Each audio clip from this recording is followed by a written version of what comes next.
আসসালামু আলাইকুম, কেমন আছেন সবাই?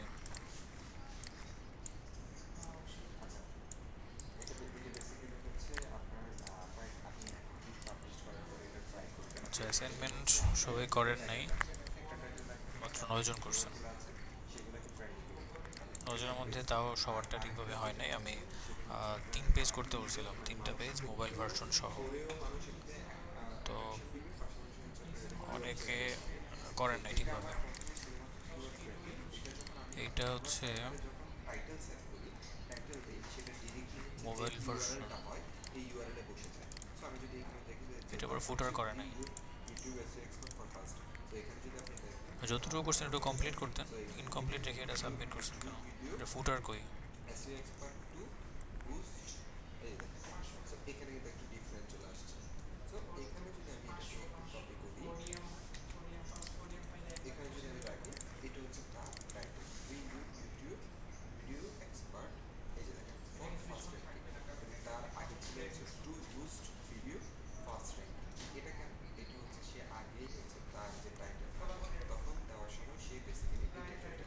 আচ্ছা, ব্লাড ডোনেশন, ঠিক আছে, এটা সমস্যা নেই।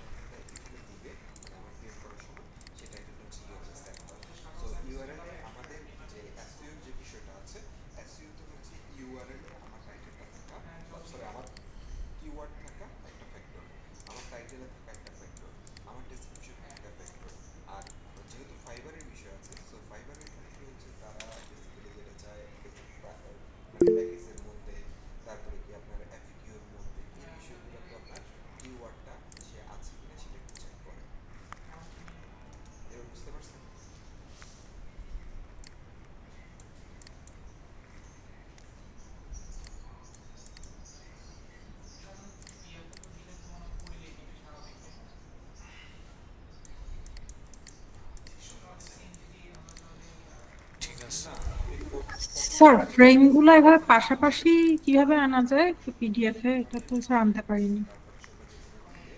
ওইটা ফ্রেম করে তারপর সিলেক্ট করো, আউটপুট দেবেন আর কি।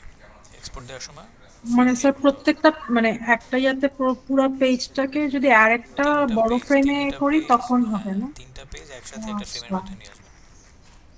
ও আচ্ছা আচ্ছা।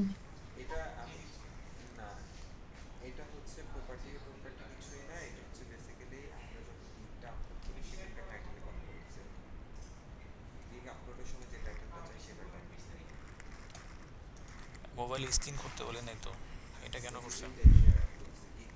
অংশুমান রায়, আমি তো মোবাইল অ্যাপ নিয়ে কাজ করতেছি না, জাস্ট মোবাইল ভার্সনটা। এখানে নিচে নিচে নিচে নিচে হবে, অনেক বড় হবে তো এগুলো। আপনি তো মোবাইল অ্যাপে চলে গেছেন,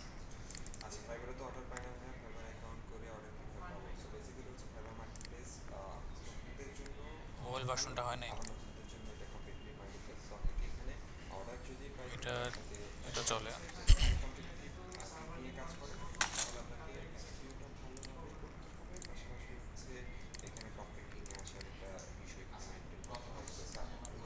এভাবে পাশাপাশি রাখলেই হয়ে যাবে।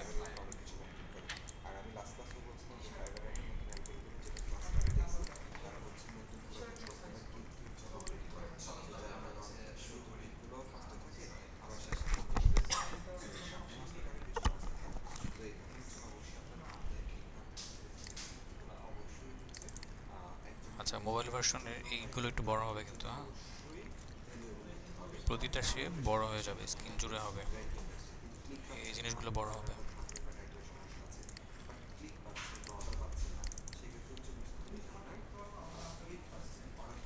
ল্যাঙ্গুয়েজ ব্যারিয়ার ব্রেকার, এটা তো হয় নাই। নেভিগেশনটা হয় নাই ঠিকভাবে, ভিতরতে কিছুই করেন নাই।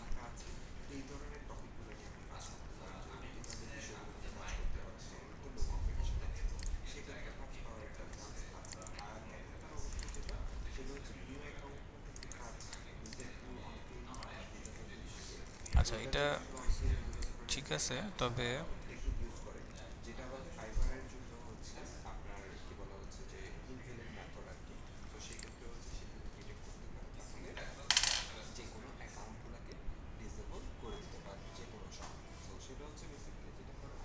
এই সার্চটা বারের মধ্যে থাকতে হবে, নিচে না, বারের ভিতরে রাখবেন। আর সাইন আপ এখানে রাখা যায়, সমস্যা নেই। ট্রাই করবেন এই জিনিসগুলোকে এখানে রাখা যায় কিনা। সার্চটাকে এটা আইকন দিয়ে রাখলে হবে, এত কিছু লাগবে না সার্চের মধ্যে। আর হিরো সেকশনের মধ্যে এত বড় আর্টিকেল থাকে না, আর্টিকেল না রেখে আপনি একটা কোড রাখতে পারেন 1 লাইন 2 লাইনের মধ্যে। দেন ওইখানে রিড মোর একটা বাটন রাখলেন, দেন যদি বড় কোনো আর্টিকেল রাখতেই হয় দেন আলাদা একটা পেজ রাখলে ওখানে রিডাইরেক্ট হয়ে চলে যাবে, তখন সবাই ওখানে গিয়ে পড়তে পারলো আর কি। তখন আপনি বিশাল বড় আর্টিকেল প্যারাগ্রাফ রাখতে পারেন, অসুবিধা নেই। কিন্তু হিরো সেকশনটা নষ্ট হয়ে যায় এখানে এইভাবে রাখলে। সার্ভিস, আচ্ছা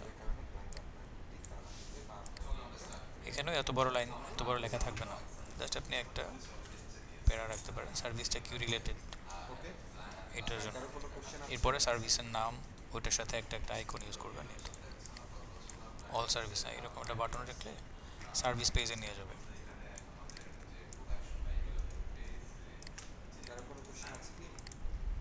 এরকম না, এখানে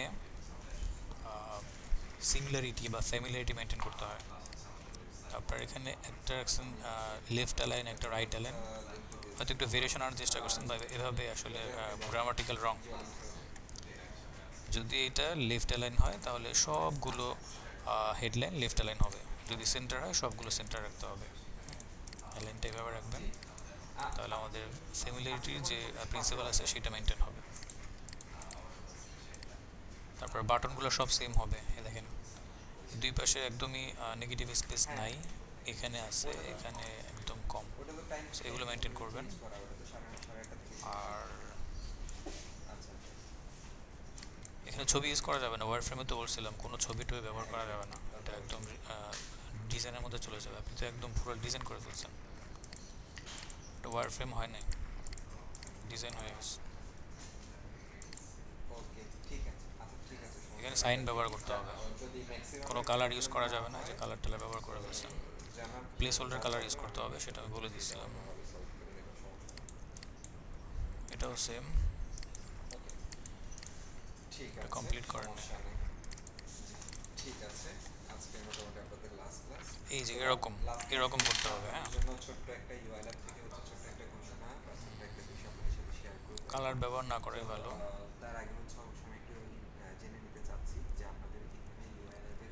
3 পেজ করছে, ঠিক আছে, তবে লাস্টের পেজটা কন্ট্যাক্ট পেজ, সেই জন্য কম। আচ্ছা মোবাইল ভার্সন কই, দুইটা তো সেম, মোবাইল ভার্সন করে নাই এমনি আব্দুল্লাহ।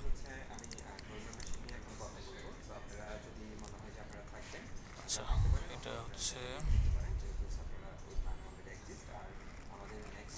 ঠিক আছে, এই ইমেজে যে আইকনটা সেটা এবার সে সরা দিলে হয়তো এটার মধ্যে চলে আসে লেখার মধ্যে।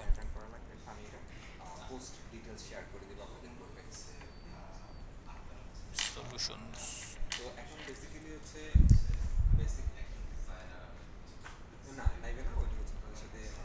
স্যার ট্যাব নেভিগেশনের যে পোর্শনটা ওইটা ওয়ার ফ্রেমে মানে নিরো দিয়ে কিভাবে ডিজাইন করা যায় সেটা বুঝতে পারছি না। ওই কোনটা শেপগুলা ট্যাব নেভিগেশন যে ইউজ করা হয় এখন, স্যার আমি কি ওইটা স্যার নিরো দিয়ে আর কি ডিজাইন করতে পারছিলাম, আচ্ছা যে মাল্টিপল ট্যাবের যে একটা নেভিগেশনের মতো থাকে, একটা ব্লক থাকে।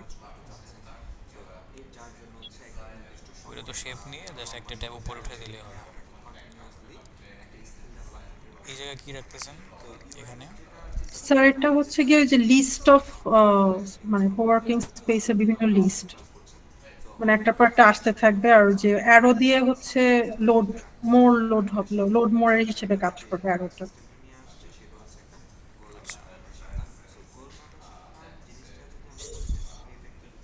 আরেকটা সেকশন রাখতে যাচ্ছেন কিন্তু ওইটা মানে টাইমলি ঠিক সমস্যা নেই। পাচ্ছিলাম না জন্য। আর এইটার থেকে মোবাইল স্ক্রিনের উইথটা কিন্তু কমে যাবে, ছোট হবে অনেক, দুইটা জি কি স্যার, সেম ওই যে একটা পেজে চলে আসছে তো এর জন্য সাইজটা বোঝা যাচ্ছে না, মানে পাশাপাশি দিলে হয়তো। এই যে এগুলো ঠিক আছে, একটু বড় করে দিয়েছেন, সুন্দর হয়েছে এগুলো।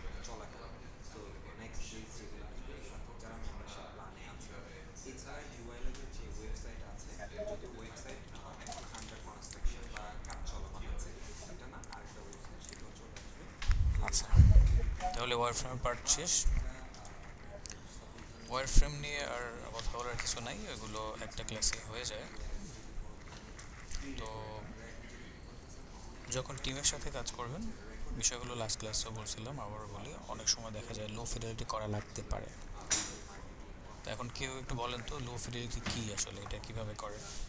লো ফিডেলিটি বলতে কী বোঝায় ইয়াটা ওয়ারফ্রেমের ক্ষেত্রে? অর্থাৎ আমরা হ্যান্ড ডিসকাস করি না, ওইটাই লো ফিডেলিটি, যেটার মধ্যে কোনো সফটওয়্যার ব্যবহার করা হয় না এবং সরাসরি হাতে আঁকা হয় পেন্সিল বা পেন ব্যবহার করে, ওইটা পেন্সিল ফেসটা, এটাই মূলত লো ফিডেলিটি ওয়ারফ্রেম। তো ওইখান থেকে অনেক সময় কারেকশন হয়, কারেকশন হয়ে তারপরে হচ্ছে মিড ফিডেলিটিতে যায়। এরপর আবার টিমের কাছে চলে যায়, টিম এটাকে রিভিউ করে, দেখে যে ঠিকঠাক আছে কিনা।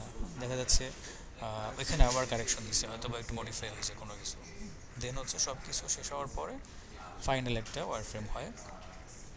দেন তারপর আবার টিম বসে বা ডেভেলপার কাছে পাঠানো হয়, ডেভেলপার না থাকলে ক্লায়েন্টকে দেখানো হয়। দেন রিভিউ হওয়ার পরে এরপর হচ্ছে ইউআইতে চলে যায়। এই তো এখন যখন নিজে নিজে করবেন, এতগুলো প্রসেস তো থাকবে না, তখন আপনি হাই ফিডেলিটি করে ফেললেই হবে। ওইখান থেকে আপনি সরাসরি ডিজাইনে চলে যেতে পারেন, অথবা আপনি ওয়ারফ্রেম না করেও সরাসরি ডিজাইনে চলে যেতে পারবেন, এটা অতটা ম্যান্ডেটরি না। কিন্তু টিমে কাজ করতে গেলে বা আপনি ফ্রিল্যান্সিং করতে গেলে অনেক সময় ক্লায়েন্টরা ওয়ারফ্রেমটা চায়।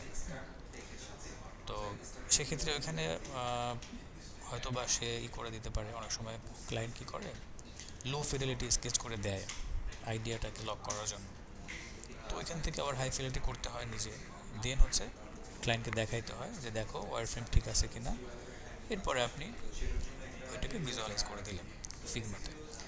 এই তো যাই হোক, আজকে হচ্ছে আমরা ফিগমার বেসিক জিনিসগুলো দেখবো, জাস্ট টুলসগুলো একটু দেখবো কোনটার কী কাজ। এর বাইরেও আর অনেক কিছু থাকবে যেগুলো আমরা কাজ করতে করতে শিখবো।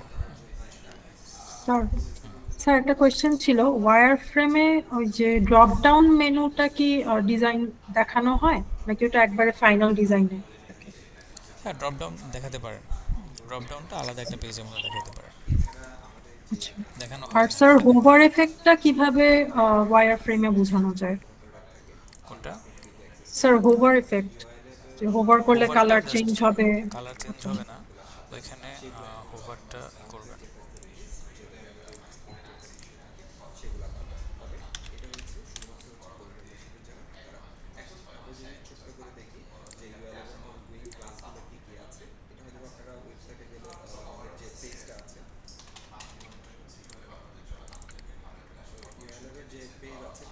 এই যে ধরেন আপনি এখানে তো স্পষ্ট কেন এটা?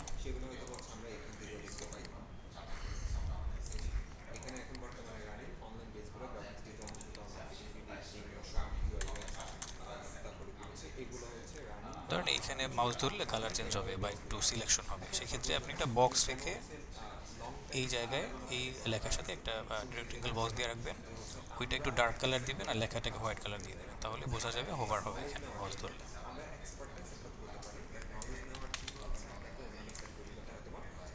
Okay sir.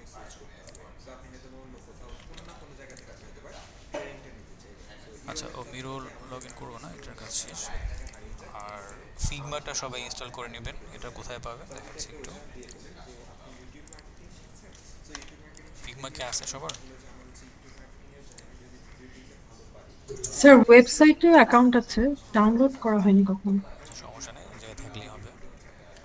এখানে আসার পর যদি ডাউনলোড করতে চান তাহলে প্রোডাক্টে যাবেন, প্রোডাক্ট থেকে ডাউনলোড,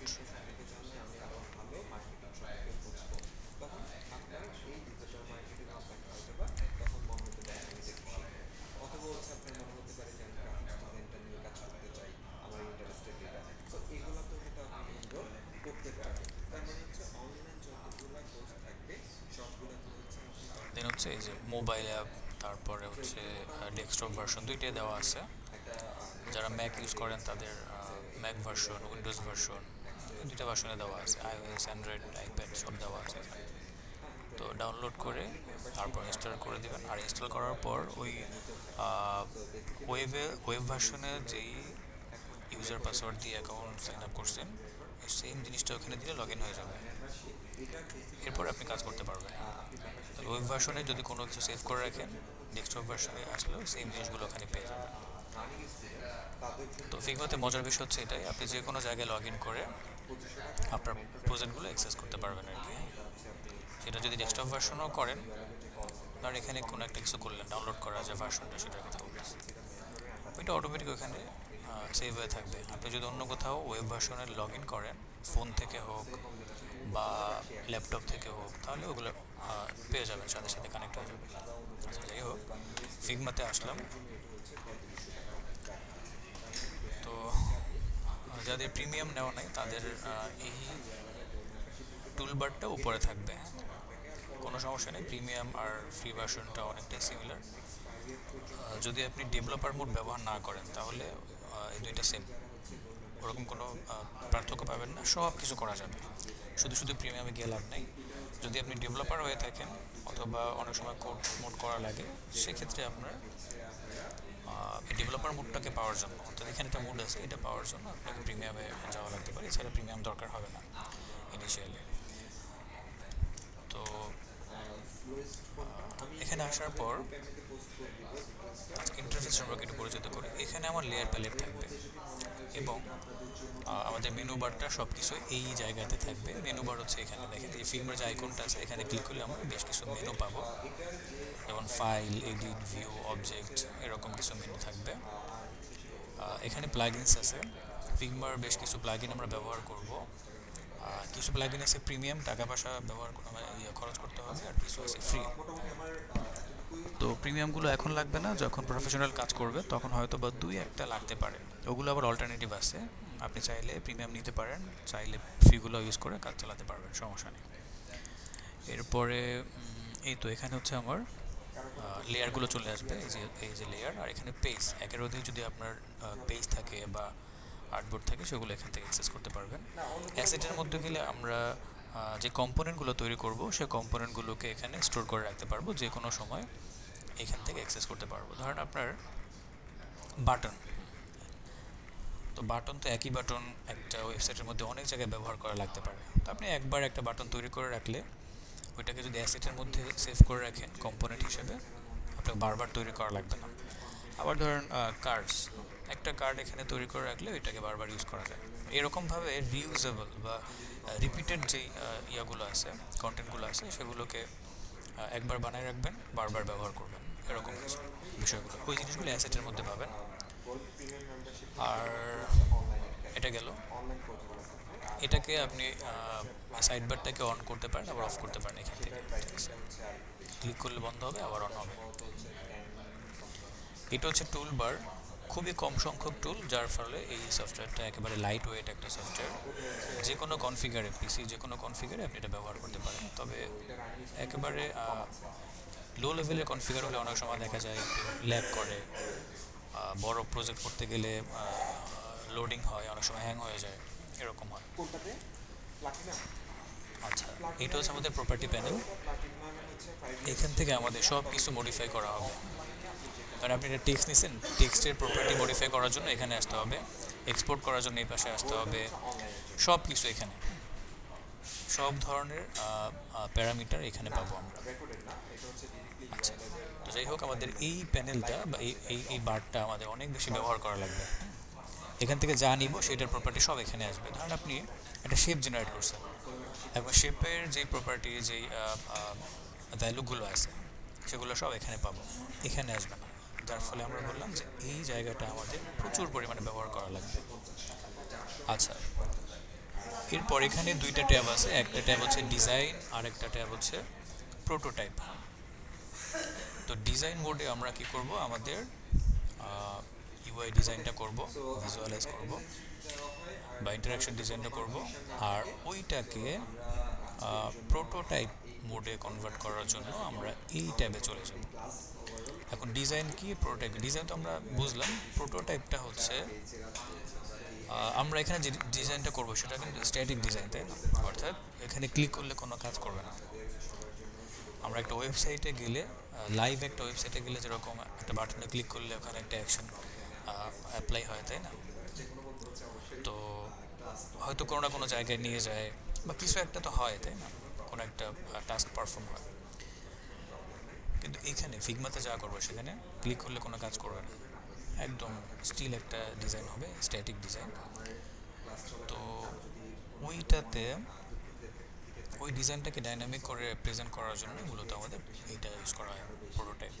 অনেক সময় ক্লায়েন্টকে দেখানো লাগে যে আমার এই ডিজাইনটা লাইভ হওয়ার পরে কীভাবে ওয়ার্ক করবে, আমার এখানে ক্লিক করলে কোথায় চলে যাবে, আমার নিচের বাটনটাতে ক্লিক করলে কী হবে, ক্যারোসেলটা কীরকম দেখা যাবে, তারপরে হচ্ছে প্যারালাক্সটা কীরকম হবে, জিনিসটা ওইভাবে একটু প্রেজেন্ট করে দেখাইতে হয়, যার ফলে একজন ক্লায়েন্ট বুঝতে পারে বা ডেভেলপাররা বুঝতে পারে যে আসলে কোনো কারেকশন আছে কিনা বা কোথাও কোনো মডিফিকেশন আছে কিনা। তো এইটা প্রেজেন্ট করতে হয় প্রোটোটাইপটা। প্রোটোটাইপ করার পরে জাস্ট লিঙ্কটাকে দিয়ে দিলে তারা ওখানে দেখতে পারে, ওখান থেকে তারা মানে লাইভ করার আগেও, অর্থাৎ এইখানে গেলে যেটা হবে লাইভ করার পরে ওয়েবসাইট একদম কমপ্লিট ডেভেলপ করার পরে যখন লাইভ হবে তখন যেভাবে পারফর্ম করবে ওই পারফর্মটা এখন করবে এখানে, কিন্তু ওটা ডাইনামিক না, এটা জাস্ট একটা অ্যানিমেশনের মতো হবে আর কি। ক্লিক করলে একটা অ্যানিমেশন হবে, এটা কোনো সার্ভার থেকে কোনো কিছু কানেক্ট হয়ে আসবে একেবারে লাইভ হয়ে যাবে এরকম কিছু হবে না। তো এই প্রোটোটাইপটা হচ্ছে এরকম একটা অ্যানিমেশনের জন্য খুবই ইজি এবং খুবই মজার একটা কাজ প্রোটোটাইপ করা। তো যাই হোক, এইটা আরও পরের জিনিস। আগে আপনাকে একটা কমপ্লিট ডিজাইন করতে হবে, ডিজাইন কমপ্লিট করার পরে প্রোটোটাইপ করতে হয়। এটা মোবাইল অ্যাপের ক্ষেত্রেও হয়, আবার ওয়েবসাইট ডিজাইনের ক্ষেত্রেও দুইটার ক্ষেত্রে প্রোটোটাইপটা করে দিতে হয়। তো যাই হোক, তাহলে প্রথমে আমরা ওয়েবসাইট ডিজাইন করব, তারপরে মোবাইল অ্যাপে যাব।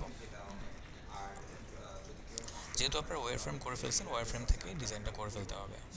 ওকে, তো আমি জাস্ট আজকে কোনো ডিজাইন করব না, টুলগুলো দেখাবো, বেসিক জিনিসগুলো একটু দেখাচ্ছি। এটা হচ্ছে আমাদের টুলবার, সবগুলো টুল আপনারা এখানে পাবেন যাদের ফ্রি ভার্সন আছে। এটা হচ্ছে আমাদের টুলগুলো সম্পর্কে একটু বলে নিই, তারপরে বলতেছি। এটা হচ্ছে সিলেকশন টুল। তো এই টুলটাকে ব্যবহার করে আমরা যে কোনো কম্পোনেন্ট, যে কোনো এলিমেন্টস সিলেক্ট করতে পারবো, ট্রান্সফর্ম করতে পারবো, মুভ করতে পারবো, ঠিক আছে। এটা হচ্ছে আমাদের ফ্রেম টুল, অর্থাৎ এইটাকে ব্যবহার করে আমাকে একটা ফ্রেম নিতে হবে। আপনি যদি ওয়েবসাইটের জন্য কাজ করেন তাহলে ওয়েবসাইটের স্ক্রিন সাইজ নিয়ে একটা ফ্রেম জেনারেট করবেন। যদি আপনি মোবাইল অ্যাপ নিয়ে কাজ করেন তাহলে মোবাইল স্ক্রিন সাইজ নিয়ে এটা ফ্রেম জেনারেট করতে হবে। এভাবে করে অনেকগুলো ফ্রেমের প্রিসেট পাবেন এখানে ক্লিক করার সাথে সাথে। এখানে যে ফ্রেম, ফোনের জন্য এটা, ট্যাবলেট, ডেস্কটপ, তারপর হচ্ছে যাবে অনেক কিছু আছে, প্রেজেন্টেশন আছে, ওয়ার ফ্রেম আছে। এইখানে হচ্ছে আমাদের কিছু শেপ আছে, এখানে ক্লিক করলে আরও কিছু শেপ টেপ পাবো, যেমন star tool, polygon, ellipse, arrow, line, rectangle, এই শেপগুলো আমরা এখানে পেয়ে থাকি। তার মানে এগুলো দিয়ে বা এই টুলটা দিয়ে আমরা কী করতে পারি, আমাদের অবজেক্ট ক্রিয়েট করতে পারি। হ্যাঁ, এখানে হচ্ছে পেন টুল, তো সাথে পেন্সিল টুল আছে। পেন্সিল টুল অত লাগে না, আমাদের পেন টুলটাই হচ্ছে ইম্পর্টেন্ট। পেন টুল তো জানেন সবাই, এটা নতুন করে বলার কিছু নাই। ডিজাইনের মাস্টার টুল হচ্ছে এটাকে ব্যবহার করে আপনি কী করতে পারবেন, কাস্টম ডিজাইন করতে পারবেন, যে কোনো কাস্টম ডিজাইন। টাইপ টুল দেখলেই বোঝা যাচ্ছে। আর এটা হচ্ছে কমেন্ট টুল, এই টুলটাও ইম্পর্টেন্ট, তবে সব ক্ষেত্রে না। যদি আপনি কোনো ইন্ডিভিজুয়াল প্রজেক্ট করেন, একাই করতেছেন, সেক্ষেত্রে এই টুলটার দরকার হয় না। যদি টিম ওয়াইজ কোনো কাজ করেন, একটা প্রজেক্টের মধ্যে অনেকজন মিলে কাজ করতেছেন, ধরেন তিনজন 4জন মিলে একটা ওয়েবসাইট বানাচ্ছেন, একজন এক একটা পেজ নিয়ে কাজ করতেছে, সেই ক্ষেত্রে কোনো নোট যদি থাকে কোনো একটা জায়গাতে, ধরুন ডেভেলপার এখানে ইনভলভ আছে, বাট সে দেখলো এই পেজের মধ্যে কোনো একটা সেকশনের একটা কম্পোনেন্ট কারেকশন করতে হবে, তাহলে ওইটা সে যে ডিজাইন করতেছে তাকে রিচ করার কোনো দরকারই হবে না। সে সুন্দর করে একটা নোট দিয়ে আসবে ওখানে। এই নোটটা ক্লিক করে যা লিখবে, এখানে যেই ইনফরমেশনটা দিবে, কোনো কারেকশন যদি দেয় সেটা সবাই দেখতে পাবে। ওই প্রজেক্টে যারা যারা কানেক্টেড সবাই নোটটা দেখতে পাবে। তো যাকে টার্গেট করে নোটটা দিল সে কারেকশন করে ওখানে আবার আরেকটা নোট দিবে বা নোটটাকে ডিলিট করে দিবে, শেষ। এইভাবে আসলে এই নোটটাকে বা কমেন্টটাকে ইউজ করা হয়।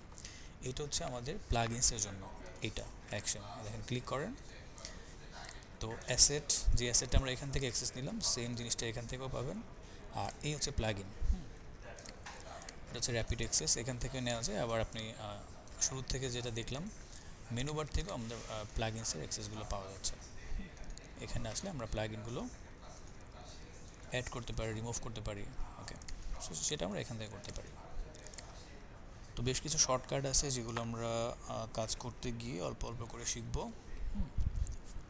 আর এই তো এতটুকু বেসিক ছিল। এরপর আমরা প্রথমে আমরা একটা কাজ করি, একটা ফ্রেম নিই। হ্যাঁ, ফ্রেম নিলে বাকি কম্পোনেন্টগুলো অ্যাক্টিভ হবে।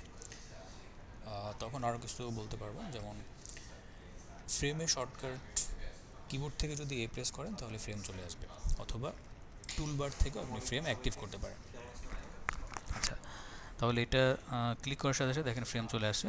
কোন ধরনের ফ্রেম লাগবে বা আপনি কোন ধরনের স্ক্রিন নিয়ে কাজ করবেন সেটা এখানে অনেকগুলো ট্যাব দেওয়া আছে। যেমন আমি ডেস্কটপের একটা ফ্রেম নিতে চাই। ডেস্কটপে যাওয়ার পর কী ধরনের ফ্রেম নেবেন, এই যে ম্যাকবুক এয়ার, ম্যাকবুক প্রো, 14 ইঞ্চি, 16 ইঞ্চি দেওয়া আছে, তো যেটা লাগিয়ে নিতে পারেন। তো আমি ডিরেক্ট ডেস্কটপ নিলাম 1440 দিয়ে, অথবা 1920 দিয়েও করতে পারেন। হ্যাঁ, তো 1440টাই নিলাম। ওকে, এইটা নেওয়ার পর দেখেন প্রপার্টি প্যানেলটা চেঞ্জ হয়ে গেছে। তো এই বেসিক প্যানেলটা আপনি সব কিছুর ক্ষেত্রেই পাবেন, একটা শেপ জেনারেট করলে সেটার মধ্যেও পাবেন। এখন এই ফ্রেমটা হচ্ছে আমার একটা আর্টবোর্ড বলতে পারেন, এইটার মধ্যে আমাকে ডিজাইন করতে হবে। এটাকে এভাবে করে বড় ছোট করা যায়। তো আপনি পাশাপাশি বড় ছোট করতে পারবেন না, এটা ফিক্স থাকবে। পাশাপাশি বড় ছোট করলে রেসপন্সিভ করতে গেলে ঝামেলা হবে। পাশে হচ্ছে 1440ই থাকবে, বা আপনি যদি 1920-এর ফ্রেম নেন, এটা 1920ও রাখা যায়, 1440 করা যায়। 1440 দিয়ে এখন বেশিরভাগ ক্ষেত্রে করতেছে আর কি, এটা স্ট্যান্ডার্ড। আর 1920 এইচডি এটাও স্ট্যান্ডার্ড। তো যাই হোক, বড় করবেন নিচের দিকে, কারণ কন্টেন্ট এতটুকুর মধ্যে আপনার কন্টেন্ট শেষ হবে না, তাই না? আপনি র্যান্ডম যত কন্টেন্ট থাকবে, যতগুলো সেকশন থাকবে, সেই অনুযায়ী আপনি নিচে বড় করতে পারবেন, আবার ছোটও করতে পারবেন, তবে পাশাপাশি যাতে কোনোভাবে বড় ছোট না হয়। ওকে, তাহলে এখানে আমরা ওয়েবসাইটটাকে ডিজাইন করে ফেলবো, কন্টেন্টগুলোকে। আচ্ছা, এইটা হচ্ছে আমার ফ্রেমের নাম। ডাবল ক্লিক করলে আপনি এখানে রিনেম করতে পারবেন। তো আমরা ধরলাম এটা হচ্ছে হোম পেজ, ঠিক আছে? আমি লিখে জাস্ট এন্টার করলাম, আবার এই পেজের নামটা কী হলো, হয়ে গেল কিন্তু। হ্যাঁ, আচ্ছা, তো এখন ধরেন আপনার হোম পেজের সাথে আরও 5টা ইনার পেজ হবে। এখন ওগুলোর জন্য কি আলাদা আলাদা ডকুমেন্ট হবে? না, একই ডকুমেন্টের মধ্যে আপনাকে কি করতে হবে, সবগুলো পেজ ডিজাইন করে ফেলতে হবে। তো সেই ক্ষেত্রে আমরা যদি এমন হয় যে সেম রেজুলেশন, সেম সাইজ, সব কিছু দিয়ে আমাদের পরবর্তী পেজগুলো হবে, এবং সেটাই হয় আর কি। তাহলে খুবই সহজ জিনিস, জাস্ট ডুপ্লিকেট করবেন। প্রথম পেজটাকে বা প্রথম ফ্রেমটাকে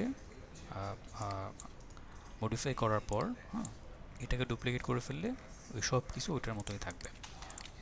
প্রথমে এই ফ্রেমের নামে ক্লিক করবেন, হ্যাঁ, নামের উপরে দেন কন্ট্রোল ডি প্রেস করেন, ডুপ্লিকেট হয়ে গেল। এইভাবে করে যতগুলো পেজ লাগবে ততবার কন্ট্রোল ডি প্রেস করবেন, হয়ে যাবে। এবার আপনি ডিজাইন শুরু করেন, একটা একটা করে ডিজাইন করে ফেলেন। প্রতিটা ফ্রেমকে ধরে আপনি সরাতে পারবেন, আবার ডিলিট করে দিতে পারবেন। ধরুন এখানে ক্লিক করে আপনি যদি ডিলিট প্রেস করেন চলে যাবে, বা আমি দুইটাকে একসাথে সিলেক্ট করে ডিলিট করে দিলাম। হ্যাঁ, আচ্ছা, আর এখানে zoom in zoom out control ধরে তারপরে মাউসের হুইলটাকে ঘুরালে জুম ইন জুম আউট হয়। স্পেস ধরলে আপনি এটাকে এভাবে করে প্যান করতে পারবেন, স্পেস বার ধরলে প্যান করা যায়। ওকে, তো এই ছিল আমাদের ফ্রেম নেওয়া। আমি এটাকে ডিলিট করে দিচ্ছি। এখন আমি চাই একটা মোবাইলের জন্য ফ্রেম নিব, আবার ফ্রেমে যাই, এই হচ্ছে ফোন। আপনি এখান থেকে যে কোনো একটা ফ্রেম নিতে পারেন ফোনের জন্য। তো আমি লেটেস্ট যেটা, যে 16 প্রো ম্যাক্স, এখানে ক্লিক করলাম, 16 প্রো ম্যাক্সের একটা ফ্রেম কিন্তু চলে আসলো। এবার আমি এটাকে কন্টেন্ট ওয়াইজ বাড়াতে পারি, কমাতে পারি, আমার ইচ্ছা আর কি। তো যাই হোক, ফ্রেম নেওয়া তো পারবেন। এখানে যেহেতু ফ্রেম নাম লেখা আছে, ট্যাবের জন্য চাইলে ট্যাবের কিছু ভার্সন দেওয়া আছে এখানে। এখন বিষয়টা হলো, ক্লায়েন্ট হয়তো বা আপনাকে এমন একটা ফ্রেমের সাইজ দিছে যেটা এখানে কোথাও দেওয়া নাই। তখন আপনি কি করবেন? কাস্টম ফ্রেম জেনারেট করতে হবে। তো প্রথমে আপনি এই টুলটাকে ব্যবহার করে র্যান্ডম একটা ফ্রেম ড্র করবেন, তারপর এখানে আসবেন। এই দেখেন, লেআউটের ভিতরে আসতে হবে। লেআউটে এসে আপনি এখানে ক্লায়েন্টের যে ভ্যালু আছে সেই ভ্যালুটাকে এখানে লিখে দেবেন। ধরলাম আমি 1920 আর হচ্ছে 1080, এটা হচ্ছে ক্লায়েন্টের রিকোয়ারমেন্ট। এটা তো ইনফিনিটি, তাই না? এটা বাড়বে কমবে, কারণ নিচে কত বড় হবে সেটা আমরা আগে থেকে বলতে পারবো না, ডিপেন্ড করবে কন্টেন্টের উপরে। কিন্তু উইথটা ফিক্স থাকবে। তাহলে দেখেন, আমি কাস্টম ফ্রেমের জন্য জাস্ট একটা ফ্রেম নিয়ে তারপরে এখানে লিখে দিলাম 1440। এরপরে কী করলাম, নিচে আমি আনলিমিটেড করে দিলাম, এভাবে বাড়াই দিলাম। তাহলে কাস্টম ফ্রেম কিন্তু হয়ে গেল। তাহলে ফ্রেম নেওয়াটা আপনাদের জন্য খুব কঠিন কিছু হবে না। কিবোর্ড থেকে নেওয়ার জন্য জাস্ট এ প্রেস করেন, ফ্রেম চলে আসলো, এবার আপনি ড্র করেন। ঠিক আছে? তাহলে কিবোর্ড থেকে এ চাপলে আমরা ফ্রেম পাচ্ছি। আনডু করার জন্য কন্ট্রোল জেড প্রেস করলে হয়ে যাবে। এই তো।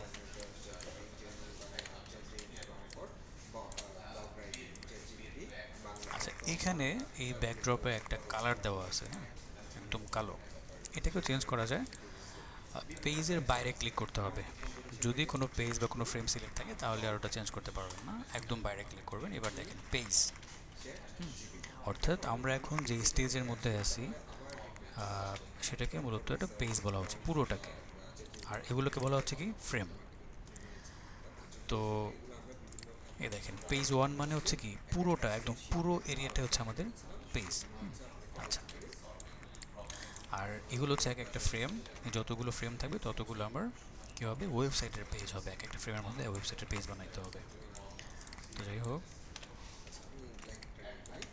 এই কালার কথা বলছিলাম। এখানে ক্লিক করলে আপনি একটা কালার চেঞ্জ করার মতো প্যালেট পাবেন। এবার আপনি ইচ্ছা মতো আপনার ব্যাকড্রপের কালার চেঞ্জ করেন। সো যদি ব্ল্যাক রাখেন বা একটু লাইট রাখেন, আপনার ইচ্ছা, আপনার পছন্দ মতো কালারটাকে রেখে দিতে পারবেন। এরপরে ফ্রেম তো গেল, শেপে আসি। আমি নর্মালি একটা শেপ জেনারেট করছি এখানে, শেপ চলে আসলো। এখন আমি এটাকে ধরতে পারবো, মুভ করতে পারবো, এই পাশ থেকে বড় ছোট করতে পারবো। হ্যাঁ, শিফট ইউজ করলে কী হবে, সমানভাবে বড় ছোট হবে। তো এখানে অনেকেই ডিজাইনার আছেন, তাদের ক্ষেত্রে এগুলো কমন জিনিস, আপনারা অলরেডি শিখে আসছেন জিনিসগুলো, কিন্তু সবাই ডিজাইনার না, অনেকে আছেন একেবারে বিগিনার। হ্যাঁ, তো তাদের জন্য একটু বলে দিতে হচ্ছে। এই তো, এখন এই যে শেপটা আমরা নিলাম, দেখেন চারপাশে 4টা ফোটার মতো দেখা যাচ্ছে রেডিয়াস।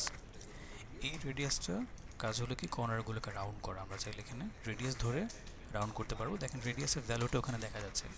এখানে প্রচুর ভ্যালু ইউজ করতে হবে, কিন্তু আপনি চাইলেই র্যান্ডম রেডিয়াস দিয়ে এটাকে করতে পারবেন না। আপনাকে অবশ্যই ভ্যালুটা জেনে তারপরে করতে হবে। হয়তো 16 না হয় 8 হবে, অথবা 32, এরকমভাবে আপনাকে ভ্যালু ইউজ করতে হবে। এবং সেটা আপনি র্যান্ডম এখান থেকে করতে পারেন, অথবা এই রেডিয়াসটা আমাদের এই প্রপার্টি প্যানেল থেকে করা যাচ্ছে। এবং রেডিয়াসটা কোথায় থাকে, অ্যাপিয়ারেন্সের ভিতরে। দেখেন, এই হচ্ছে আমার রেডিয়াস। আমি যদি এখানে লিখে দিই, ধরলাম 32 রেডিয়াস আমরা এখানে করে ফেলবো। রেডিয়াসের ভ্যালু হবে কত, 32। এন্টার করে দেখেন হয়ে গেছে। কিন্তু আরেকটা মজার বিষয় হলো, আন্ডু করি একটু। এটা তো 4টা কর্নারে হয়ে যাচ্ছে, তাই না? যদি আমি চাই যে কোনো একটা কর্নার বা 2টা কর্নারকে রেডিয়াস বাড়াবো, সেক্ষেত্রে এই জায়গাতে ক্লিক করে আপনি 4টা কর্নারে রেডিয়াস বাড়াতে পারবেন, বা নির্দিষ্ট কোনো কর্নার রেডিয়াস বাড়াতে পারবেন। ধরুন এখানে এসে 32 করব, তাহলে দেখেন একটা কর্নার হয়ে গেছে। আমি চাচ্ছি এই কর্নারটাও 32 করব, তো দেখেন 2টা কর্নার রেডিয়াস বেড়ে গেছে, এই 2টা কিন্তু বাড়ে নাই। ওকে, এবার দেখেন এখানে মিক্স লেখা চলে আসছে, তার মানে কি মিক্স, এখানে কর্নারও আছে আবার রেডিয়াস বাড়ানো আছে। ওকে ফাইন, আমি মিক্স করার দরকার নেই, আমি সবগুলোই করে দিলাম। এটা হচ্ছে কি অপাসিটি। হ্যাঁ, এটা হচ্ছে অপাসিটি। যদি আমি অপাসিটি কমাই দিই তাহলে আমার শেপটা কী হয়ে যাবে, নাই হয়ে যাবে। অপাসিটি 100 থাকলে শেপের ভিজিবিলিটি 100 থাকবে। ওকে,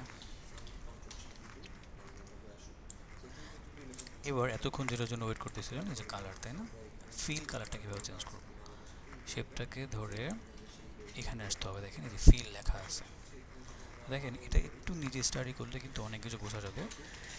যেমন লেআউট, অর্থাৎ এইটার যে উইথ এবং হাইট সেটা এখানে দেওয়া আছে, আপনি চাইলে এখান থেকে বড় ছোটো করতে পারেন। ধরেন আপনার 200 পিক্সেল ইন্টু 200 পিক্সেলে কী করতে হবে? শেপটাকে বানাইতে হবে। আপনি 200 এখানে লেখেন, এখানে 200 লেখেন, দেখেন 200 পিক্সেল বাই 200 পিক্সেল হয়ে গেছে। সো আপনি এখান থেকে লেআউটের সাইজও বড় ছোটো করতে পারেন। ওকে, আমি কালারটা চেঞ্জ করবো, জাস্ট এখানে ক্লিক। এবার দেখেন এখন শুধু শেপের কালার চেঞ্জ হবে। এখান থেকে ডিফারেন্ট কালার, এখানে লাইট ডিপ। এটা হচ্ছে কালার অপাসিটি বা শেপের অপাসিটি, এখান থেকেও বাড়ানো কমানো যায় ফিলের অপাসিটিটা। আর এখানে একটা হেক্স কোড দেওয়া আছে, 6 ডিজিটের একটা কোড আছে, এটা হচ্ছে কালার কোড। তো আপনার যদি ডিফারেন্ট কোনো কোড থাকে, জানা থাকে, সেক্ষেত্রে আপনার কালার কোড এখানে ব্যবহার করতে পারেন। এটা হচ্ছে আমার অপাসিটির যে ইয়াটা ভ্যালুটা, সেটা অনেক সময় 50% করতে হয়, 90% করা লাগে, সেই ভ্যালুটা এখানে দিয়ে দিলে হয়ে যাবে। আমি এখানে 100% করে দিচ্ছি, দেখবেন এইটা ফুল হয়ে যাবে একটু পর, এই যে এন্টার, ফুল হয়ে গেছে। তো এগুলো হচ্ছে কোড। অনেক সময় দেখা যায় RGB কোড লাগে, এটা হচ্ছে RGB কোড। হ্যাঁ, এটা আপনাদের লাগবে না, এটা লাগবে কাদের? ডেভেলপারদের। হ্যাঁ, ডেভেলপারদের অনেক সময় এই কোডগুলোকে প্লেস করতে হয় CSS যখন ডিজাইন করবে তারা, সেখানে এসে এই CSS কোড RGB, তারপর এই কোডটা ওখানে বসাইতে হয়। তো আপনি যে কোনোটা রাখতে পারেন, অথবা কোনো ডেভেলপার যদি বলে, আপনার হাত থেকে এটা কিন্তু ডেভেলপারের কাছে যাবে, তাই না? বা র কোডের কাছে যাবে। এখন সে বলতেছে, হয়তো আপনাকে জিজ্ঞেস করতেছে যে এই শিফটার RGB কোড কী হবে, RGB কোডটা দাও আমাকে। তখন আপনি কী করবেন? এটা সিলেক্ট করে এখানে চলে যাবেন, যাওয়ার পর এখান থেকে RGB সিলেক্ট করবেন, অথবা CSS সিলেক্ট করে এই কোডটা কপি করে তাকে দিয়ে দিলেই হয়ে যাবে। আচ্ছা, যদি এটার স্ট্রোক লাগে সেক্ষেত্রে একটু নিচে আসবেন, এই হচ্ছে স্ট্রোক, অফ করা আছে, প্লাস সাইনে ক্লিক করলে স্ট্রোক অন হয়ে যাবে, দেখেন এই হচ্ছে স্ট্রোক। আচ্ছা, এটার অপাসিটি কমানো আছে, আমি 100 করে দিলাম। আচ্ছা সরি, এটা ফিল আসছে, আমি স্ট্রোকে ক্লিক করবো, এটা হচ্ছে স্ট্রোক। এই হলো আমার স্ট্রোকের সাইজ, আমি 5 করে দিলাম, স্ট্রোক বেড়ে গেল। স্ট্রোকের কালার হচ্ছে এটা। তো একটু আগে যা যা দেখলাম এখানে সবই সেম, শুধু ফিল এবং স্ট্রোক দুইটার পার্থক্য এতটুকুই। এখানে একটা ব্যাপার আছে, স্ট্রোকটা আমরা কোন জায়গায় ব্যবহার করব? ইনসাইড, সেন্টার, আউটসাইড, 3টা পজিশন আছে। তো যদি সেন্টার করে দিই তাহলে এই পাথের, এটা হচ্ছে আমার পাথ, এই পাথের সেন্টারে বসবে। ইনসাইড করলে পাথের ভিতরে, আউটসাইড করলে পাথের বাইরের দিকে হবে। তো এগুলো খুব ইম্পর্টেন্ট ইউআইয়ের ক্ষেত্রে। আমরা সেন্টার রাখতে পারি, অনেক সময় ইনসাইড করা লাগতে পারে, অনেক সময় আউটসাইড করা লাগতে পারে, এটা করে নেবেন। এখানে গেলে আমরা আরও কিছু অপশন পাবো, যেমন সলিড, তারপরে ড্যাশ, অনেক সময় ড্যাশ ইউজ করা লাগতে পারে, এগুলো হচ্ছে ড্যাশ। এই যে ড্যাশের ক্যাপ অনেক সময় রাউন্ড করা লাগতে পারে, এগুলো এখন রেক্টেঙ্গেল কর্নার আছে, তাই না? এখানে ক্লিক করলে দেখেন ক্যাপগুলো রাউন্ড হয়ে যাবে। ওকে, এখানে গ্যাপ যদি ইউজ করেন, এখানে ড্যাশের ভ্যালু হচ্ছে 10, আমি একটু গ্যাপ ইউজ করলাম, ধরুন গ্যাপ 50 করে দিলাম, দেখেন গ্যাপ বেড়ে গেছে। এবার ড্যাশের ভ্যালু যদি কমাই দিই, ধরুন 0 করে দিলাম, তাহলে দেখেন ড্যাশটা একটু ডিফারেন্ট হয়ে গেল। এই তো। আচ্ছা, আমি ড্যাশটা অফ করে দিই, এখান থেকে সলিড করে দিলাম। ওকে, আচ্ছা এগুলো শেষ করি, এরপর আমি উপরে কিছু কাজ আছে, এগুলো দেখব। তো লেআউট, অ্যাপিয়ারেন্স, ফিল, স্ট্রোক এগুলো আপনারা অলরেডি বুঝে গেছেন। এবার নিচে আসি ইফেক্টের মধ্যে। আচ্ছা, ইফেক্টের ভিতরে বেশ কিছু ইফেক্ট আছে। স্ট্রোকটা বন্ধ করব। হ্যাঁ, আচ্ছা ঠিক আছে। আচ্ছা একটু, ওকে।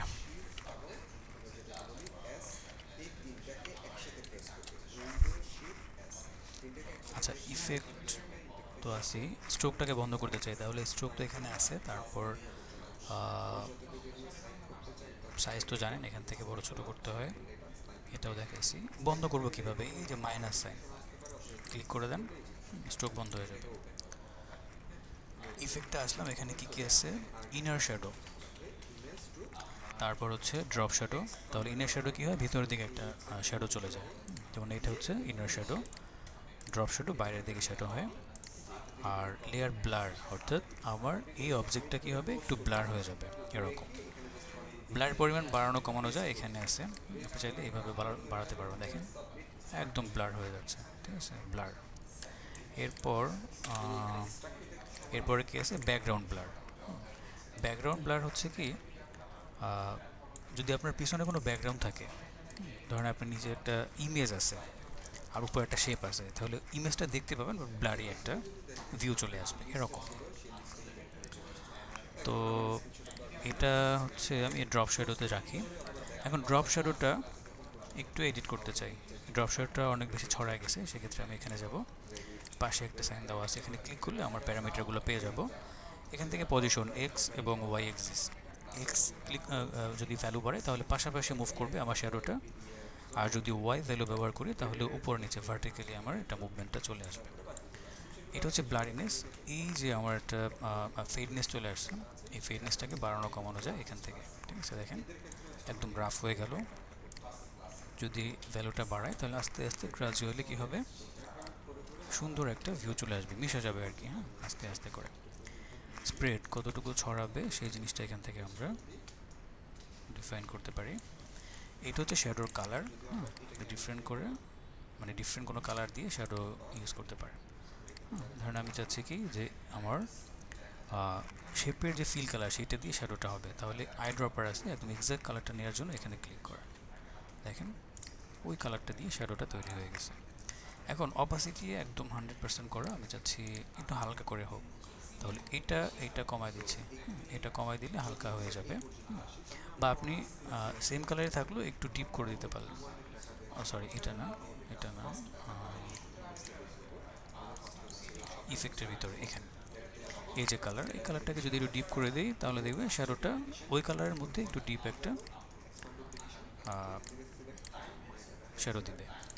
এরপরে আমি চাইলে এই হচ্ছে আমার শ্যাডোর অপাসিটি কমাই দিতে পারি, ধরুন 50% করে দিলাম,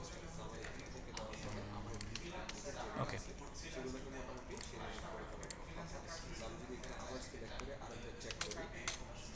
এই যে কমে গেছে, আমি চাইলে আরও কমাতে পারি, ধরুন 20% করে দিলাম, হালকা হয়ে গেল শ্যাডোটা, ঠিক আছে। তো এইভাবে আপনার যেভাবে দরকার নিজের মতো করে শ্যাডোটাকে করে নিলেন। যদি চাই চারপাশে সমান করে আমার শ্যাডোটা অ্যাপ্লাই হবে, কোনো এক সাইডে না, তাহলে এক্স এবং ওয়াই এই দুইটার ভ্যালু 0 করে দেবেন, তাহলে এটা সমান থাকবে, চারপাশে সমানভাবে অ্যাপ্লাই হবে।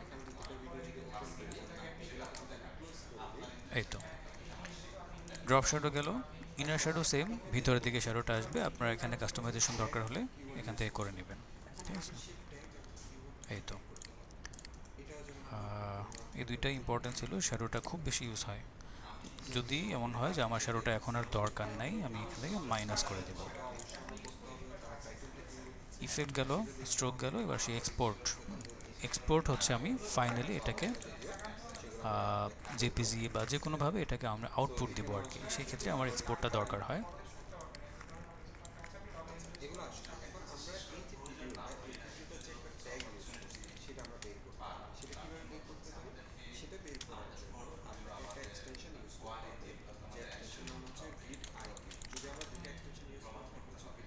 ঠিক আছে, তো ধরেন আমি এটাকে এক্সপোর্ট করব,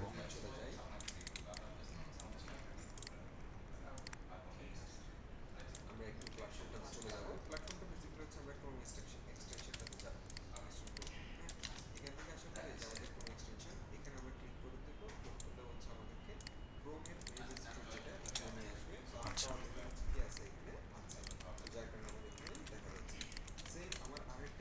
তো এটা হচ্ছে আমার একটা লেআউট, আমি এটাকে প্রিন্ট করব এখন।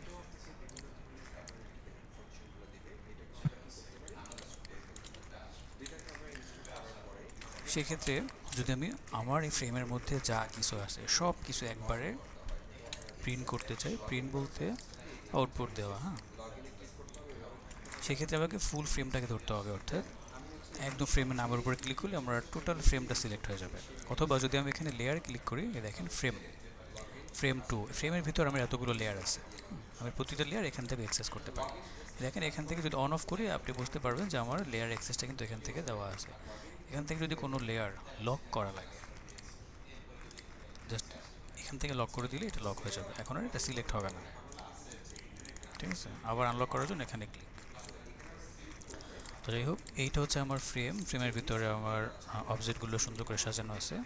আপনি চাইলে ফ্রেমটা এখানে সিলেক্ট করতে পারেন অথবা এখানে ক্লিক করলে হবে। এরপরে কোথায় চলে আসবেন, এক্সপোর্ট, এই হচ্ছে এক্সপোর্ট। হ্যাঁ, এখান থেকেও যাওয়া যায়। হ্যাঁ, এই যে ফাইল থেকে এক্সপোর্ট। তো এক্সপোর্টে যাওয়ার পর আপনি এখানে কিছু ফরম্যাট পাবেন, পিএনজি, জেপিজি, এসভিজি, পিডিএফ। তো পিএনজি অথবা জেপিজি করতে পারেন। পিএনজি ফরম্যাটে সবাই ব্যবহার করে, পিএনজি ফরম্যাটের রেজলিউশন ভালো আসে, এখানে জেপিজিটা খুব বেশি ইউজ হয় না। আর এসভিজি করতে পারেন ইন্ডিভিজুয়াল কোনো অবজেক্ট যদি আপনার ভেক্টর করে তারপর আউটপুট দেওয়া লাগে, সেক্ষেত্রে এসভিজি ফরম্যাট, তখন এটা ভেক্টর হয়ে যাবে। কারণ একটা শেপ নিয়েছেন বা একটা পেন টুল দিয়ে আপনি কোনো একটা অবজেক্ট এখানে ড্র করছেন, ভেক্টর একটা অবজেক্ট বানাইছেন, একটা লোগো তৈরি করছেন, বা যে কোনো একটা অবজেক্ট আপনি এখানে তৈরি করছেন, ওইটাকে আপনার দরকার কি, ধরেন আপনি এটাকে অ্যানিমেশন করবেন বা একটু মোশন করবেন, অথবা আপনি ওইটাকে ইলাস্ট্রেটর নিয়ে একটু কাজ করবেন, আপনার ভেক্টর ফরম্যাট দরকার, সেক্ষেত্রে ওইটাকে ইন্ডিভিজুয়ালি সিলেক্ট করে এক্সপোর্টে আসার পর এসভিজি করে তারপরে এক্সপোর্ট দিলে ওইটা ভেক্টর হয়ে যাবে। তো পুরোটাকে একটা আউটপুট দিয়ে দেখাচ্ছি। এক্সপোর্ট পিএনজি রাখলাম, এরপর এখানে আর কিছু দরকার নাই, এই যে এক্সপোর্ট ফ্রেম, আপনি এখানে দেখেন প্রিভিউ নামে একটা অপশন আছে, এখানে ক্লিক করলে আপনি দেখতে পাবেন যে এখন এই মুহূর্তে কোন বিষয়টা বা কোন জিনিসটা বা কোন ফ্রেমটা এক্সপোর্ট হতে যাচ্ছে, এটা একটা প্রিভিউ দেখাবে। অনেক সময় দেখা যায় আপনি একটা সিলেক্ট করতে গিয়ে আরেকটা হয়তো বা সিলেক্ট করে ফেলছেন, এখানে প্রিভিউ দেখলে শিওর হয়ে যাবে যে আমি পারফেক্টলি আমার ফ্রেমটাকে সিলেক্ট করতে পারছি কিনা, এক্সপোর্ট ফ্রেম। এবার আপনি লোকেশন দেখেন কোথায় গিয়ে সেভ হবে, দেন এখানে একটা নাম দিতে পারেন, হ্যাঁ, যে কী নামে আমার এই ইয়াটা সেভ হবে। তো আমি দিলাম হচ্ছে হোম পেজ, এবার সেভ, শেষ, দেখেন চলে আসছে। এখন আমি এটাকে ক্লায়েন্টের কাছে পাঠিয়ে দিতে পারবো যে দেখো আমার হোম পেজটা হয়ে গেছে, তুমি এটার প্রিভিউটা দেখতে পারো এইভাবে করে, বা মকআপও করা যায়, ওটা আরও পরে। আচ্ছা, তাহলে এক্সপোর্ট দেওয়া শিখলেন।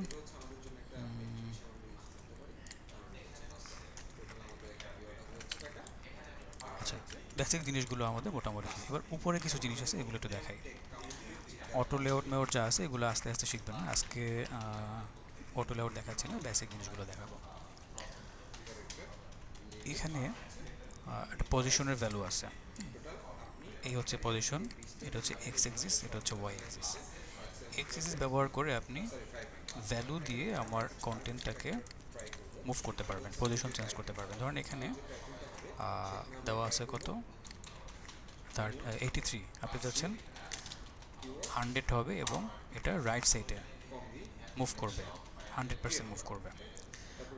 তো তাহলে জাস্ট এন্টার প্রেস করলে হবে, প্লাস ভ্যালু হলে রাইট সাইডে যেতে থাকবে। হ্যাঁ, ধরুন আমি এখানে 500 যদি করে দিই, তারপর এন্টার করলে রাইট সাইডে চলে যাবে, ডান দিকে যাবে। কিন্তু আমি চাচ্ছি এটা 150 ভ্যালু হবে, কিন্তু এটা মুভ করবে কোথায়, লেফট সাইডে, বাম দিকে, অপোজিট সাইডে, তখন আমার ভ্যালুটা মাইনাস করতে হবে, দেখেন 150, এবার উল্টো দিকে যাবে। ওকে, তাহলে ভ্যালু ব্যবহার করে অনেক সময় মুভ করা লাগতে পারে। এটাও সেম, হ্যাঁ, এটা নিচের দিকে যাবে, ধরেন 500 করে দিলাম, নিচে যাবে। যদি উপরে নিতে চাই তাহলে মাইনাস ভ্যালু 500 উপরে যাবে।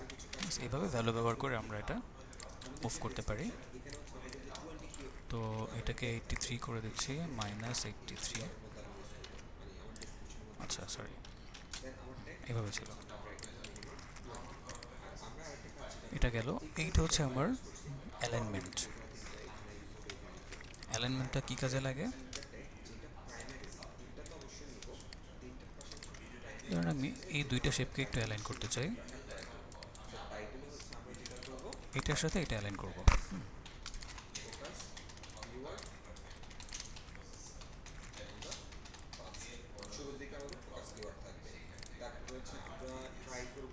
তো এখানে অনেকগুলো অ্যালাইনমেন্টের অপশন দেওয়া আছে।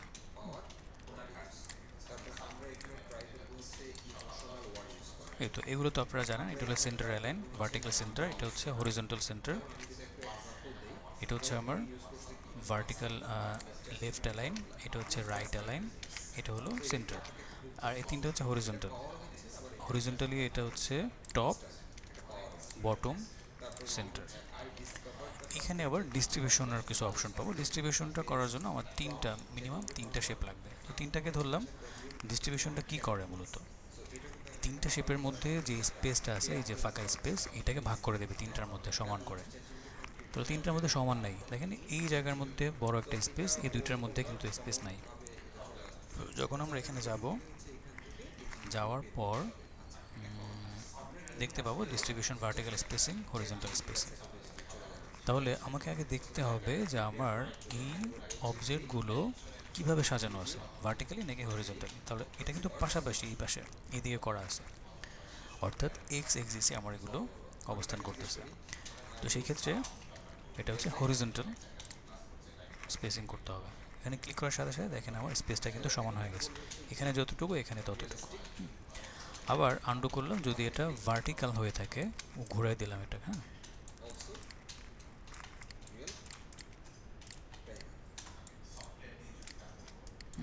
এটা হচ্ছে ভার্টিক্যাল। এবার দেখেন এখন যদি আমরা পাশাপাশি করি, এই যে হরিজন্টাল স্পেসিংটা এখন কোনো কাজ করবে না, দেখেন কোনো কাজ হয় নাই, হরিজন্টাল স্পেসিং কাজ করে না। কী করতে হবে তাহলে, ভার্টিক্যাল স্পেসিং, তাহলেই দেখবো আমরা এটা সমান হয়ে গেছে। এই দেখেন এখানে যতটুকু, এখানে আমরা ভ্যালুটা দেখতে পাচ্ছি 81, এখানে স্পেসটা হচ্ছে 81। আপনি চাইলে এটা ধরেও মুভ করে আপনি কমাতে পারেন, ঠিক আছে। তো যাই হোক ওগুলো আমরা আস্তে আস্তে শিখবো। তো আমাদের অ্যালাইনমেন্টটা মোটামুটি দেখানো হলো। আর এইগুলো আমরা অটো লেআউট করলে তখন দেখতে পারবো। এখানে একটা ব্যাপার আছে, রোটেট করা। আপনি কোনো অবজেক্ট যদি রোটেট করতে চান, আপনি এখানে ভ্যালু দিতে পারেন, অথবা এই যে রোটেশন এটা ইউজ করতে পারেন। এটা হচ্ছে ফ্লিপ করার জন্য। ফ্লিপ বলতে ঘোরানোর জন্য আর কি, হ্যাঁ। ধরেন আমি একটা কর্নারকে একটু রাউন্ড করে দিই, এখন ফ্লিপ করলে বোঝা যাবে। এটা হচ্ছে পাশাপাশি ফ্লিপ হবে, পাশাপাশি। এটা হচ্ছে কি হবে, উপর নিচে। তারপর এখানে ক্লিক করলে দেখেন ঘুরে যাচ্ছে, এখানে ছিল এখানে চলে আসে, পাশাপাশি ফ্লিপ। আর এখানে ক্লিক করলে কি হবে, উপর নিচে, এটা নিচে চলে আসবে, নিচের পার্ট উপরে যাবে, ঠিক আছে। এই ফ্লিপগুলো দরকার হয়। এই তো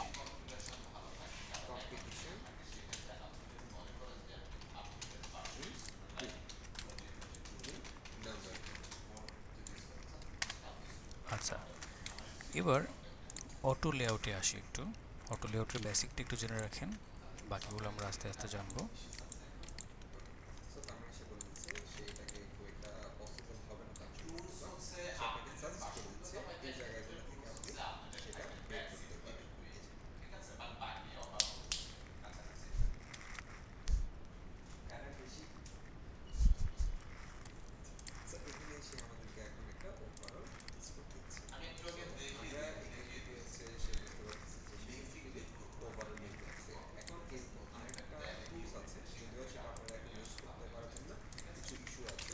এখানে তিনটা শেপ আছে না, এটা কিন্তু কোনো লেআউট করা নেই, ঠিক আছে। লেআউট জাস্ট একটা ফরম্যাট আর কিছু না। এখন যখন আমরা অটো লেআউট করে ফেলবো, তখন এগুলো একটা ফরম্যাটের মধ্যে চলে আসবে।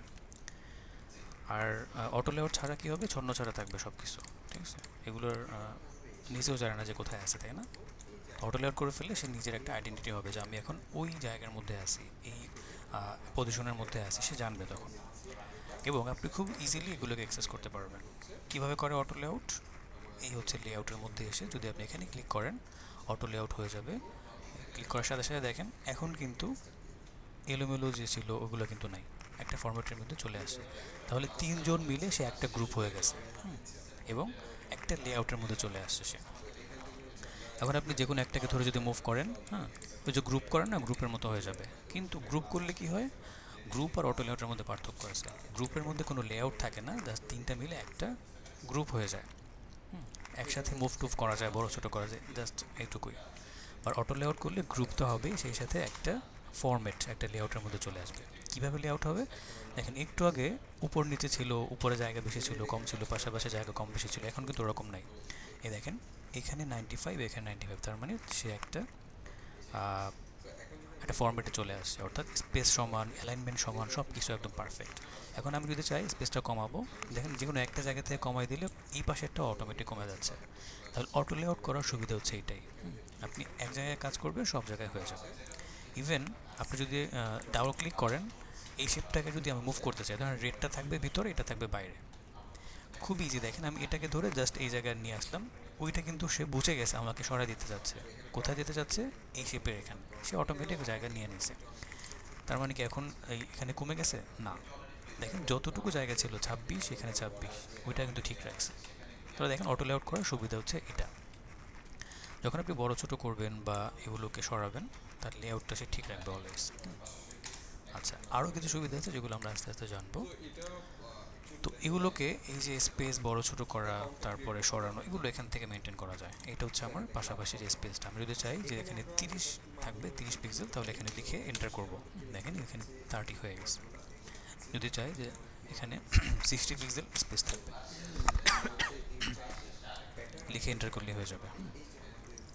ওকে, এখানে একটা বিষয় আছে, অটো লেআউট করার পর আমার এই গ্রিডটা, অ্যারেঞ্জমেন্টটা কীভাবে হবে? এটা কি হরিজন্টাল অ্যারেঞ্জ হবে, নাকি গ্রিড সিস্টেমটা নিচে নিচে হবে, ভার্টিক্যাল হবে? এখানে ক্লিক করলে নিচে নিচে হয়ে যাবে। দেখেন এখন যদি আমি ডাবল ক্লিক করে এটাকে সরাই, ডাবল ক্লিক করলাম, যদি এখানে নিয়ে যাই, সরে যাবে, ঠিক আছে?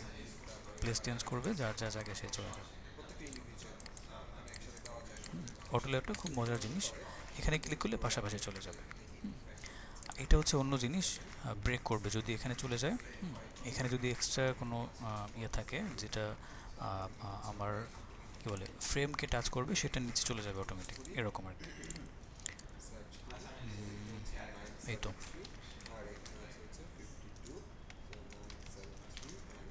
আপাতত এইটুকুই অটো লেআউট সম্পর্কে।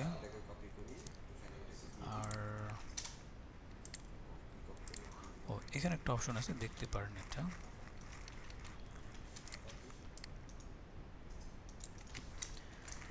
এটা কিন্তু একটার উপর একটা উঠে আসে, তাই না? অনেক সময় এরকমও লাগতে পারে অ্যালাইনমেন্টটা। এখন দেখেন এখানে একটা অপশন দেওয়া আছে যে লাস্ট অন টপ, অর্থাৎ লাস্টেরটা টপে থাকবে, এটা হচ্ছে অ্যারেঞ্জমেন্ট। এখন অনেক সময় লাগতে পারে ফার্স্টেরটা আপনার টপে রাখা লাগবে, সেক্ষেত্রে এখানে ক্লিক করেন এই ফার্স্ট অন টপ। এবার দেখেন প্রথমটা টপে, লাস্টেরটা হচ্ছে বটমে বা সবার নিচে, সেন্ড টু ব্যাক, এরকম। তো এই বিষয়গুলো লাগতে পারে।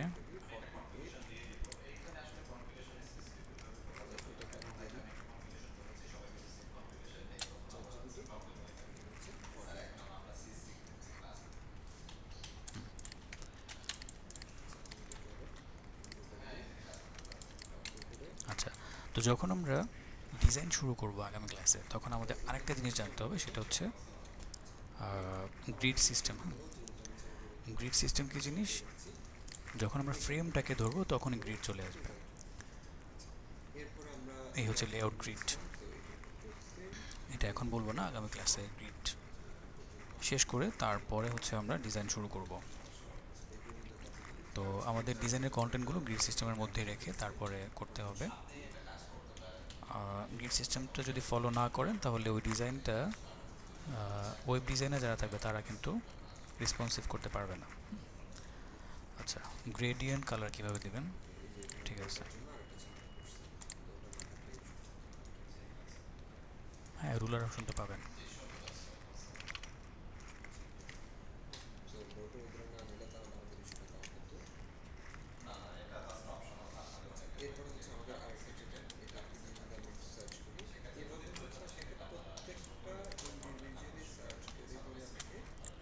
এই হচ্ছে রুলার। হ্যাঁ, শিফট আর প্রেস করলে রুলার চলে আসবে।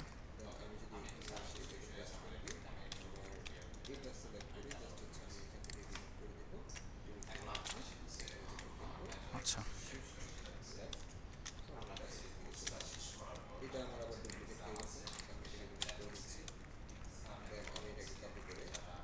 আর কি যেন বললেন? ও, গ্রেডিয়েন্ট কালার।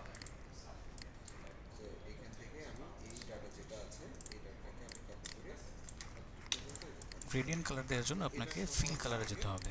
ফিল কালারে যাওয়ার পর দেখেন উপরে এটা হচ্ছে সলিড কালার আর এটা হচ্ছে গ্রেডিয়েন্ট। এখানে যাওয়ার পর সাথে সাথে আপনি গ্রেডিয়েন্টের অপশনগুলো পাবেন। এটা ডিলিট করে এখানে আপনি সিলেক্ট করবেন। ধরেন এখানে দুইটা স্টপার আছে, কালার স্টপার, আমি দুইটা কালার দিতে পারবো। এখানে ক্লিক করলে আরও স্টপার আসবে, অর্থাৎ আপনার ফটোশপে যেভাবে গ্রেডিয়েন্ট ইউজ করছেন নতুন কিছুই না, একই রকম। তো এই স্টপারগুলো ধরে ধরে এখান থেকে কালার চেঞ্জ করতে হবে। হ্যাঁ, তিনটা স্টপারের জন্য তিনটা কালার প্যালেট। আমি এটাকে ধরলাম, একটা কালার দিলাম, এটাকে ধরে আমি আরেকটা কালার দিচ্ছি, এটাকে ধরে আমি আরেকটা কালার দিলাম। তো দেখেন এই যে গ্রেডিয়েন্ট হয়ে গেছে। এই তো আবার এখানে লিনিয়ার আছে, আপনি চাইলে রেডিয়াল করতে পারেন। হ্যাঁ, চাইলে আপনি অ্যাঙ্গুলার করতে পারেন, চাইলে ডায়মন্ড করতে পারেন। এগুলো আপনার হচ্ছে আপনার মতো করে। আবার এগুলোকে এভাবে করে ঘোরাতেও পারেন আর কি। এই যে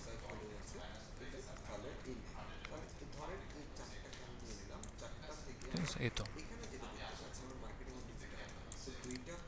এই হচ্ছে গ্রেডিয়েন্ট।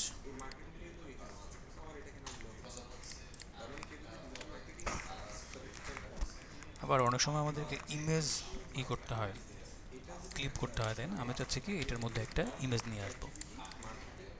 খুবই সহজ, আপনি এখানে চলে যান ফিল, তারপরে দেখেন গ্রেডিয়েন্টের পাশেই দেওয়া আছে ইমেজ। এখানে চলে যান, যাওয়ার পরে যে আপলোড ফ্রম কম্পিউটার এখানে ক্লিক। এখন আপনি যে ইমেজটাকে সিলেক্ট করবেন সুন্দরভাবে ওই ইমেজটা এখানে বসে যাবে। আমি এটাকে সিলেক্ট করলাম, ওপেন। ঠিক আছে, আমার এই শেপের মধ্যে ক্লিপিং মাস্ক হয়ে গেছে। এখন কি করা লাগতে পারে, ইমেজটা পাশে সরে গেছে, এটাকে সরানো লাগতে পারে। এখানে আসার পর দেখেন এই যে ক্রপ আছে, ক্রপে চলে যান, সুন্দর করে এটাকে সরায় দেন। ঠিক আছে, আবার চাইলে একটু বড়ও করতে পারেন। এখান থেকে দেখেন বড় করে আমরা এটাকে ফিট করে দিলাম। বাইরে ক্লিক,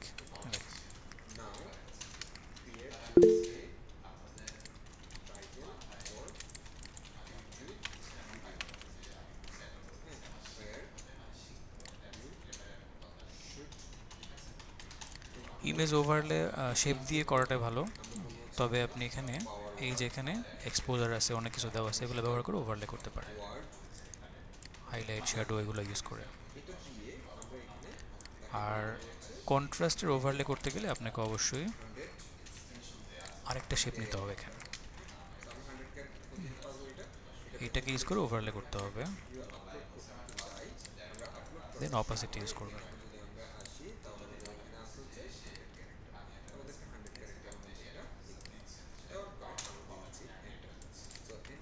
ঠিক আছে, ওভারলে হয়ে গেল।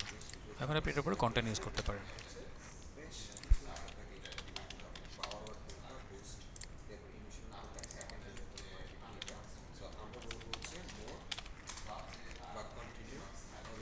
টেক্সট নেওয়ার পর টেক্সটের সাইজ টাইজ সব এখানে, তো এগুলো আমরা আস্তে আস্তে দেখব।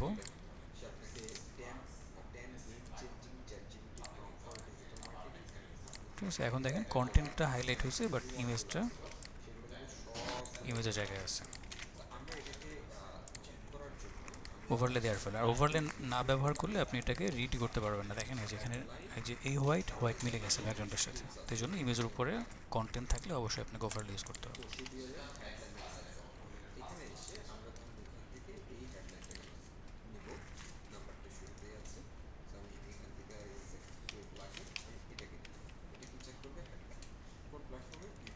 এটা সাইজ বোঝায়, 2x করলে একটু বড় হবে, 3x করলে একটু বড়, আর একটু বড় হবে আর কি। হ্যাঁ, তো 1x রাখাই বেটার। এগুলো জাস্ট আপনার প্রিভিউর জন্য করা হয়, তো এগুলো ফাইনাল আউটপুট না। যদি আপনার বড় করে আউটপুট দেওয়া লাগে তাহলে আপনি 2x করে দেবেন। ঠিক আছে,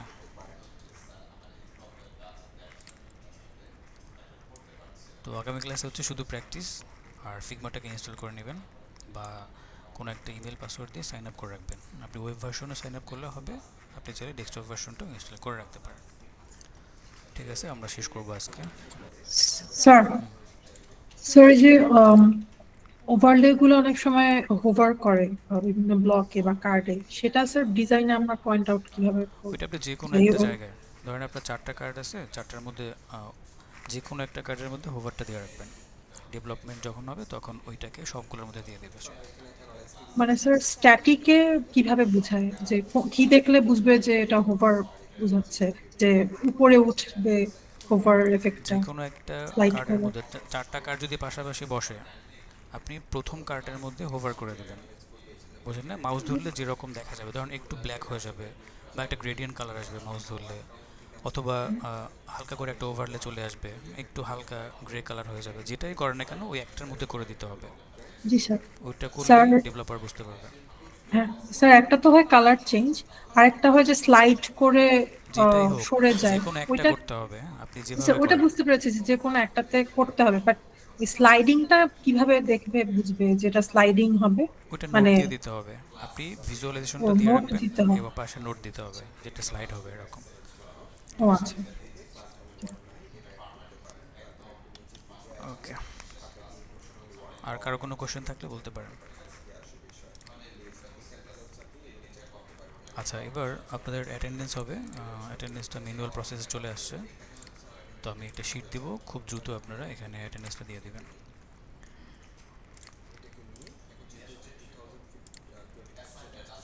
আপনাদের অ্যাটেন্ডেন্সগুলো এখন হচ্ছে ম্যানুয়ালি হবে। সো এই যে চ্যাট বক্সে দ্রুত একটা শিট দেওয়া আছে, সবাই একটু ফিল আপ করেন ফর্মটা, খুব দ্রুত করবেন, এটা একটু পর বন্ধ হয়ে যাবে। বলছে নিড পারমিশন। একটু ওয়েট।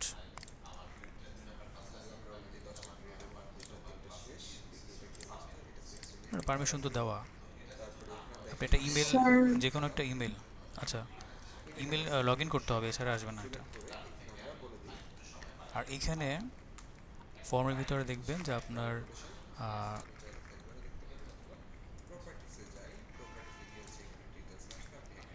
এখানে হচ্ছে তো না, জি এখন আসছে।